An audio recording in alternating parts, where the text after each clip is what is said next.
Okay, magandang araw mga katropa. Pinuntahan nga pala natin ang ating asola. Ito nga pala yung nangyari sa ating alagang asola. Napalitan siya ng duckweeds mga katropa. Ito pa yung kabila. Yan. Halos lahat ng pad natin naging duckweeds. Ilan-ilan na lang yung nabubuhay na asola. Ang solusyon natin dyan ay papalitan natin ng tubig. Bali, tatanggalin natin ng buong duckweeds. Tatanggalin din natin yung mga fertilizer na nilagay natin dyan at papalitan natin ng panibago dahil may mga matitira dyan mga duckweeds. Ayan, ito pala yung bago nating pad na pinagsimulan natin.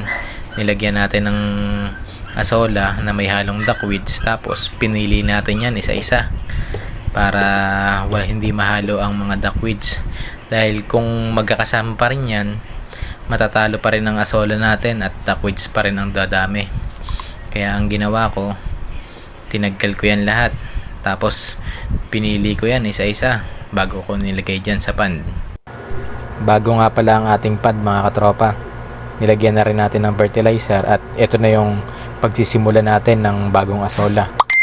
Yan, kailangan natin lagyan ng overflow para pag lumakas ang ulan, hindi mapupuno at hindi aawas ang ating mga asola. Ayan, nilagyan natin ng butas, tapos lalagyan natin ng ng cup noodles, tapos lalagyan natin ng net. Ayan, mga 4 inches lang ang taas ng tubig natin mga katropa.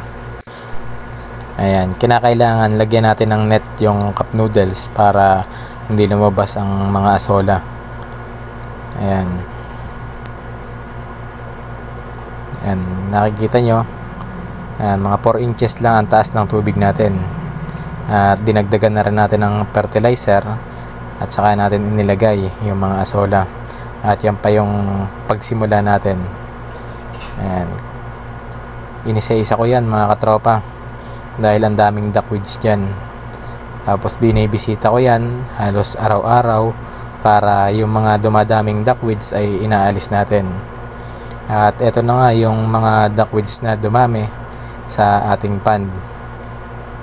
Yan, kinukuha ko pa yung mga natitirang asola para mas mabilis natin maparami ulit ang ating asola. At pagkatapos natin gawin yan ay kukunin natin lahat ng duckweeds at ipapakain din natin sa ating alagang itik. Pero mas maganda mga katropa ang asola. Kaya ito yung pilit nating pinaparami. Kung napapansin nyo mga katropa ay iniisa-isa ko talaga yan. Ayan, yan yung itsura ng duckweeds. Yan.